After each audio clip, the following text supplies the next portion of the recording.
tenemos a través de una comunicación telefónica al doctor Enrique Rositner. Él es médico, psiquiatra, psicoanalista, especialista en psicogeriatría y autor del libro La vejez menos pensada. Pero muy buenas tardes, doctor. Bienvenido a Escuchame. Hola, Daniela. Encantado y muchas gracias por la invitación y por todos los conceptos previos que acabas de mencionar, con los cuales coincido absolutamente, digamos, ¿no? Mencionaste un montón de cosas, pero bueno, en principio que quieras dedicar tu programa al amplio problema de la vejez y cómo la consideramos, cómo la tratamos, cómo la vivimos, me parece que es muy importante. Sí, doctor, y por eso tratamos de contactarnos, porque uno tiene su personal visión, ¿no es cierto? Sí. En particular, y le cuento cuál es la mía, la nuestra, la del programa, Sí. es que los viejos son lo más querido, ¿no? Los queremos, los tenemos con nosotros, los incorporamos en la vida, son absolutamente necesarios, la importancia de los abuelos en la crianza de los chicos, pero ¿cómo hacemos para, y ahí es donde necesito... Una cosa es lo que se enuncia y otra cosa es lo que sucede en la realidad, y muchas veces lo que se enuncia no coincide, por más buenas intenciones, con la verdad, sí. ¿no? Y digamos, uno de los mayores problemas que tenemos en todas aquellas personas que trabajamos en vejez, sí. es justamente, vos mencionabas, mucha confusión y muchos prejuicios que se han montado y que se siguen montando, como ese, el más común, de que viejo es sinónimo de enfermo, ¿no es cierto? Claro, claro. O que viejo es siempre negativo. Siempre hay una visión muy pesimista de la vejez, y en general, digamos, es el lugar que tiene más mala prensa, ¿no? No es un lugar que tenga que uno lo pueda ver como un lugar así de placentero, digamos, o de posibilidades, ¿no? Por otro lado, es un lugar bastante descuidado en la práctica, aunque la Argentina tiene una larga historia social, como vos decís, ¿no es cierto? Es decir, yo creo que los antecedentes de la Argentina, por ser un país con una inmigración importante, hace que tenga una preocupación especial por la vejez, por las raíces de los inmigrantes, y por todo eso que por ahí favorece que todavía digamos, no sea un lugar de abandono absoluto, ¿no? Pero sabemos, bueno, que es un lugar complicado, ¿no? Claro, sobre todo es complicado llegar a viejo cuando, desde que uno tiene uso de razón, se percibe eso como una contra y no como decíamos recién, la mejor de las opciones, sí. ¿No es cierto? No, bueno, ahí viste que normalmente se descuida mucho que muchos de nosotros hemos tenido contacto con personas mayores en la infancia y que incluso continúan siendo el mayor, el abuelo, digamos, el quien se ocupa muchas veces del cuidado, y que colabora, claro, sí. Desde el rol del cuidador, sí. Con los más chicos, ¿no es cierto? Claro. Esto es algo que uno puede observar, con lo cual, digamos, ese vínculo temprano, digamos, es un fundamento de decir, afectivo y de cuidado que se prolonga en la vida adulta también, ¿no? Más allá de que, bueno, las familias modernas, especialmente en los centros urbanos, las personas mayores suelen ya no vivir como antes, integrados al medio familiar, sino que viven por ahí aislados, digamos, o que viven en departamentos, y ahí, bueno, a veces está el riesgo de la soledad, del aislamiento y de las dificultades. Pero es cierto que Buenos Aires, para referirnos a la capital, que tiene una población de 600 o 700 mil personas mayores de 65 años, o sea que es un número importante, sí. Tenemos digamos, yo creo que lo que hay que preocuparse es por mantener los cuidados y por la vejez sana, digamos, ¿no? Claro.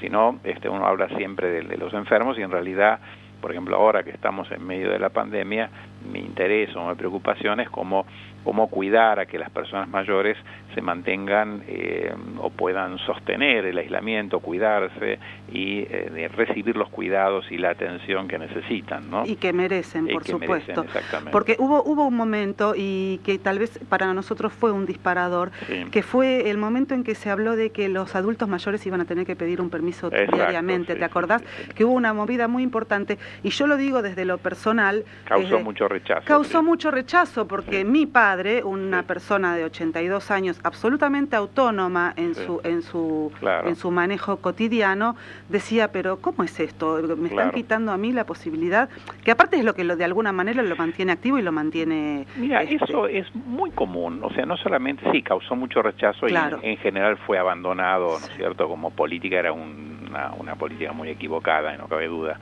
pero en general el respeto por el adulto mayor, la posibilidad de escucharlos, la posibilidad de que independientemente de que tengan problemas o dificultades, que la persona mayor es una persona que puede decidir y que puede elegir el curso de su vida, que tiene experiencia y que aún con discapacidades tiene derecho a decidir y a elegir cómo cuidarse, qué atención recibir, con quién estar.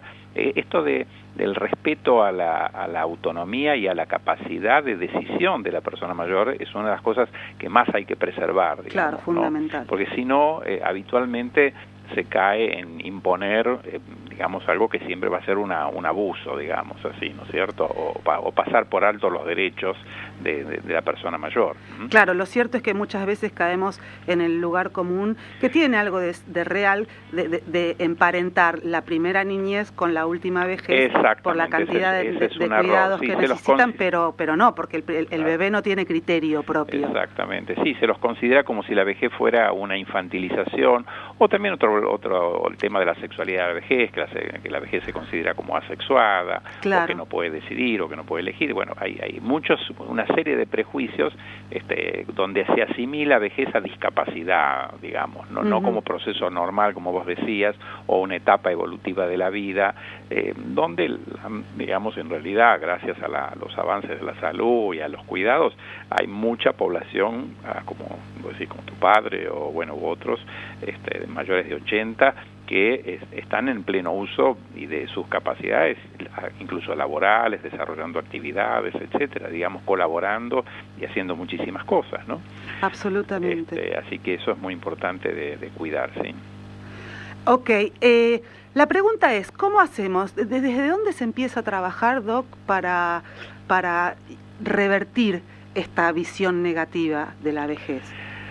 Y bueno, creo que la educación es fundamental, o sea, desde la infancia, ¿no? Porque la imagen de la vejez se va construyendo de modo consciente e inconscientemente desde la educación en el jardín de infantes, desde la primaria, y desde la relación que uno mantiene con los adultos mayores, digamos, o con dentro de la propia familia. Claro. Pero sí, digamos, a lo largo de establecer trabajos, esto se ha probado, por ejemplo, con muchos programas donde más allá de defender los derechos del anciano, que están muy estipulados, los derechos a la salud, los derechos a la vida económica, a la jubilación, etcétera, etcétera, también había programas, por ejemplo, en las escuelas primarias, donde la participación y la integración con los abuelos o con los familiares mayores, para que mantuvieran un contacto, un relato, y que pudieran colaborar, por ejemplo, con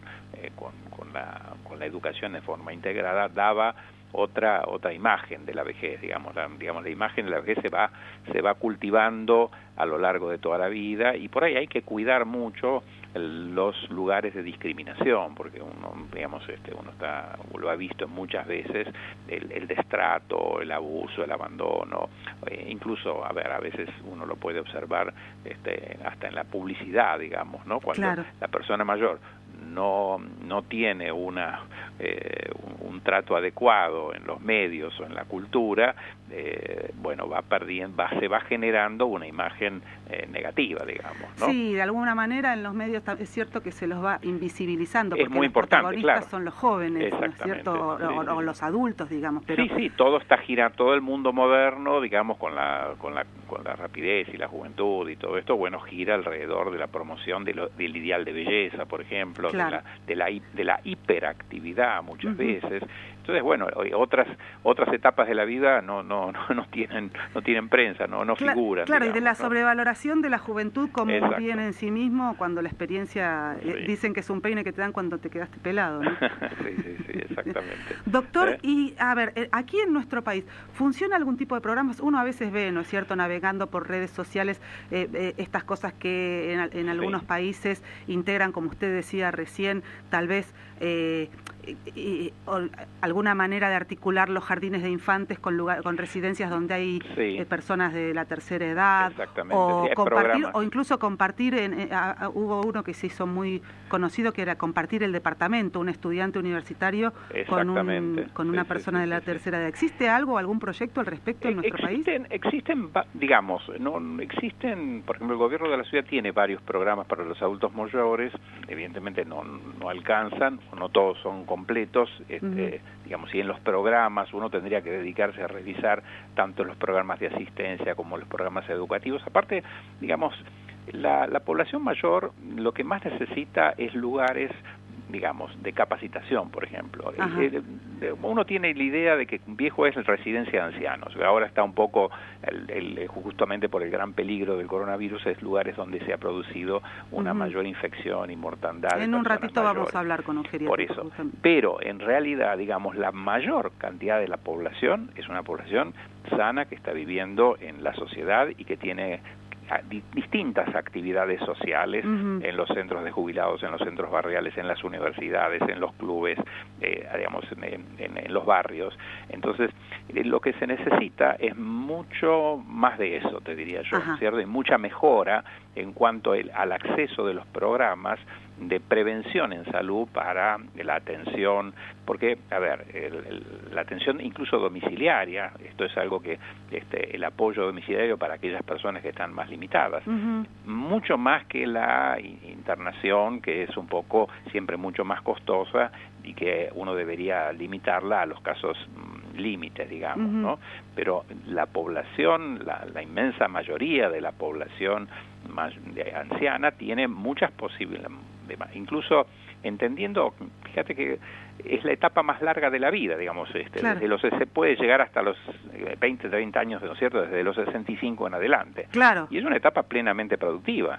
Entonces, incluso hay mucha diferencia entre los 60, en cada década, digamos, la década de los 60, los 70, los 80, ¿no? Entonces, tenés 20 o 30 años donde las personas por ahí tienen que atravesar distintos duelos, la pérdida a veces del trabajo, el recuperar otras actividades. No, y de hecho la pérdida tal vez de amigos, de seres queridos. También, pero digamos, fundamentalmente un cambio importante es la jubilación, claro, que determina algo así como como un límite a la participación social a veces, ¿no es cierto?, o a la actividad laboral, que en realidad sabemos que se están revisando también todas esas políticas para favorecer también nuevas actividades o nueva capacitación para las personas mayores, ¿no? Entonces, digamos, el mayor trabajo es mantener a esa población activa, sana y participativa, pudiendo colaborar con toda la sociedad, que de hecho lo hacen, digamos, ¿no? En las múltiples maneras en que la sociedad habilita espacios. Y lo peor de todo es cuando se los excluye, digamos, ¿no? Por determinadas circunstancias, digamos, termina siendo una limitación al cuidado, o una limitación a la participación, o a la distracción, o etcétera, digamos, ¿no? A las distintas necesidades que tienen las personas mayores. Entonces empieza a haber, el peligro es la segregación de ese grupo, digamos, ¿no? Claro, ahí es donde tenemos que aprender tal vez de las culturas orientales. Por eso yo promociono y me dedico especialmente, te diría, siempre me interesó trabajar con las personas mayores, no entender que eso, por ejemplo, persona mayor no es igual a enfermedad y demencia. Absolutamente. ¿No? Entonces, sino que hay todo un gran campo de posibilidades donde uno tiene que aportar, desde el acceso a la psicoterapia, digamos, claro, como psicoanalista, el acceso a los psicólogos, a los tratamientos, para tener cierto apoyo, colaboración, digamos, eso por ahí te diría que los mismos psicólogos a veces no se muestran muy favorables a atender personas mayores. Claro, y esto es toda una rama y una especialización. Estamos hablando...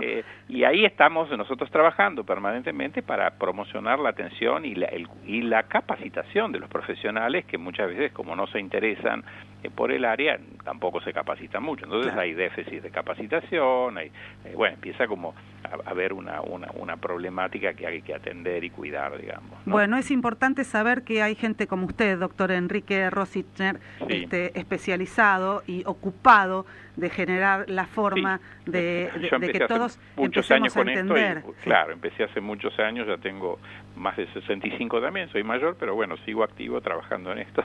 Si alguien se quiere comunicar con usted, doctor, ¿usted tiene alguna página, Instagram, blog? Sí, a ver,